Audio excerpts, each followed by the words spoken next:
Say life will bring discomfort, and I discovered we all just suffer cause no one feels that bad. Bagaimana gambaran corak M1 Rossi di Petronas? Rossi juga dipastikan bakal bertandem dengan anak didiknya dari V46 Riders Academy, Franco Morbidelli, yang sudah lebih dulu dipastikan bertahan di SRT pada pertengahan Juli lalu. Kontrak Rossi hanya berdurasi 1 tahun, namun belum dipastikan apakah ini berarti ia akan pensiun pada 2022. Lalu bagaimana dengan corak atau desain baju balap dan motor Rossi tahun depan? Mengingat Petronas merupakan sponsor utama SRT, tampaknya Rossi akan harus meninggalkan warna biru khas Yamaha seperti yang selama ini ia pakai. Pada Mei lalu, yakni saat Rossi masih baru memulai negosiasi dengan SRT, BT Sport melansir sebuah foto editan yang bisa menjadi gambaran bagi Popolo Giallo, penggemar Rossi, mengenai desain corak motor yang mungkin akan digunakan redaktur tahun depan. Kemungkinan pakai warna khas Petronas sebagai warna kebanggaan Rossi. Tentunya warna kuning sama sekali tak bisa ditinggalkan, terutama pada bagian nomor balap 46 pada bagian fairing motornya. Selain itu, warna kuning juga kemungkinan akan tetap tertera di desain helm balapnya. Sesuai dengan logo Petronas, motor balap Rossi nantinya juga kemungkinan akan didominasi oleh warna hitam dan warna virus atau Tosca, persis seperti corak yang dipakai Fabio Quartararo dan Franco Morbidelli pada 2019 dan 2020. Berikut gambaran corak motor M1 milik Rossi tahun 2021 ini. Tulis pendapat kalian di kolom komentar ya.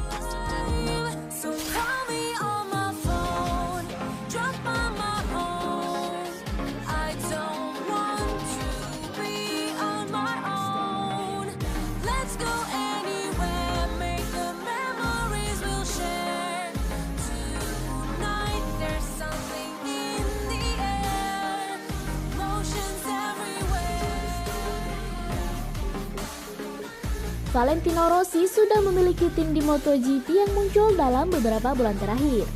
VR46 sudah memiliki tim di Moto3 dan Moto2. Dan Speedweek mengklaim tim yang dibangun pada 2014 itu bisa melebarkan sayap dengan tampil di MotoGP mulai musim 2021.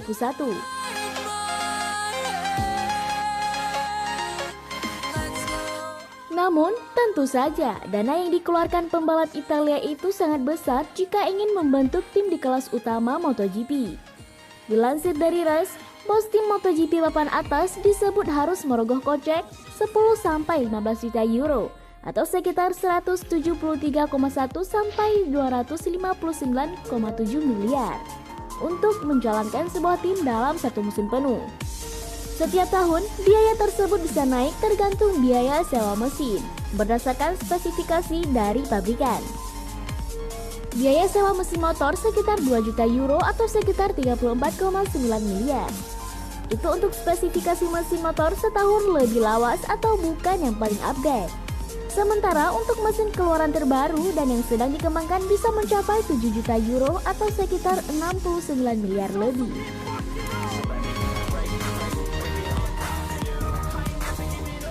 Harga tersebut belum termasuk biaya spare part. Tidak mengherankan, mesin merupakan pengeluaran terbesar tersendiri dalam sebuah tim MotoGP. Selain itu, ada biaya-biaya lain seperti perangkat elektronik yang bisa mencapai 100.000 euro atau sekitar 1,7 miliar. Harga tersebut sudah termasuk sensor, kabel, dan panel. Untuk suku cadang, secara keseluruhan yang dikeluarkan juga terhitung sangat besar. Satu musim, suku cadang seperti rem, ban, bahan bakar, pelumas, dan lain-lain bisa mencapai menghabiskan 6 juta euro atau sekitar 103 miliar.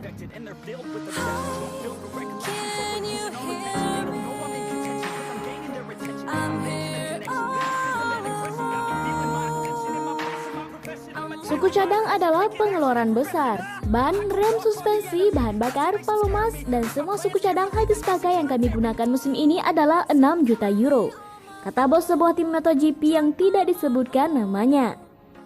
Di luar biaya teknis sepeda motor, maka sebuah tim juga harus merogoh kocek untuk membayar gaji pembalap yang dikontrak. Semakin terkenal dan hebat pembalap, maka semakin mahal.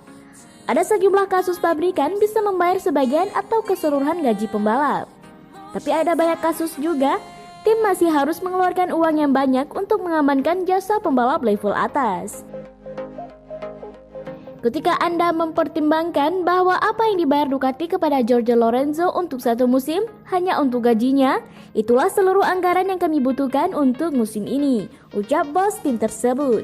Ketika Anda menyadarinya, Anda menyadari betapa upah itu dapat memengaruhi seluruh anggaran Anda, kata dia lagi. Di luar itu semua, ada juga biaya-biaya lain yang mesti masuk dalam pos anggaran sebuah tim. Seperti biaya perjalanan keliling dunia setiap pembalap, biaya perbaikan akibat kecelakaan motor, termasuk pengeluaran untuk perawatan pembalap yang cedera.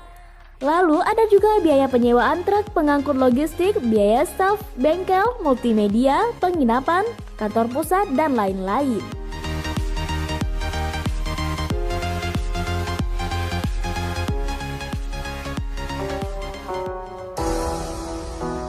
Tes pramusim MotoGP 2021 di sirkuit Sepang, Malaysia yang seharusnya berlangsung bulan Februari telah dibatalkan karena tingginya jumlah infeksi pandemi yang tercatat di Malaysia dan di sebagian besar negara Asia lainnya. Kini mengutip situs Course di Moto, ada dua skenario yang kemungkinan dilakukan Dorna sebagai penyelenggara MotoGP setelah tes pramusim di sirkuit Sepang dibatalkan. Skenario pertama adalah menyiapkan sesi tes pramusim di sirkuit Portimao, Portugal atau Jerez, Spanyol. Tes ini tentunya digelar sebelum tes di sirkuit Losail, Qatar bulan Maret. Sementara skenario kedua yaitu tidak mengganti sama sekali pembatalan sesi tes di sirkuit Sepang. Artinya semua tim dan pembalap baru akan mencoba motor pada tes di Losail 10-12 Maret. Masalahnya masih menurut Course di Moto, skenario kedua paling mungkin dilakukan ketimbang skenario pertama. Apa alasannya? Alasan logistik dinilai jadi pendorong Dorna bakal memilih skenario kedua. Karena saat ini mayoritas kargo tim-tim MotoGP sudah dalam perjalanan menuju Malaysia via jalur laut. Perjalanan kargo tersebut tentu dimulai sebelum kabar pembatalan sesi tes pramusim di sirkuit Sepang Malaysia dirilis oleh Dorna. Oleh karena itulah, hampir mustahil dari sudut pandang ekonomi mengembalikan kargo ini ke Eropa demi merealisasikan skenario pertama, tes di Portimao atau Jerez. Konon Dorna lebih senang kargo yang akan tiba di Malaysia pada akhir Januari dikirim langsung ke Doha, Qatar untuk persiapan tes di Losail. Jika skenario di atas terrealisasi, maka dipastikan kita semua baru melihat aksi Valentino Rossi dan kawan-kawan di lintasan pada bulan Maret di Qatar.